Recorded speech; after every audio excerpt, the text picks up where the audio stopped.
আবেদন করেছে নির্বাচন কমিশনারের কাছে।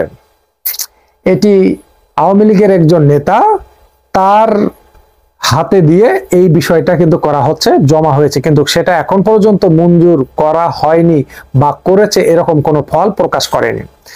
এটি একটি আওয়ামী লীগের নতুন দল গঠনের পত্র জমা দেওয়া হয়েছে। তা আমরা কিছুদিন পরে বুঝতে পারবো যদি গোপনে আওয়ামী লীগের কোনো দল গঠন করে থাকে, এবং সেই দলের নাম অবশ্যই প্রকাশ করবে। আর সেটা কোন নামে জমা হচ্ছে, যেহেতু আপনারা জামাত চেনেন, বিএনপি চেনেন, চরমোনাই চেনেন, জাতীয় পার্টি চেনেন, আর গণপরিষদ অধিকার ভিপিনুর একটি দল সেটাও চেনেন, আরো অনেক দল আছে সেগুলোও আপনারা চেনেন। যে নতুন দলটি তাজ সাহেব জমা দিয়েছে, সেটা একটু হলো জানা গেছে যে ওটা নাকি আওয়ামী লীগের। তা এমনিতেই আমরা স্পষ্ট বুঝতে পারবো কিছুদিন গেলে।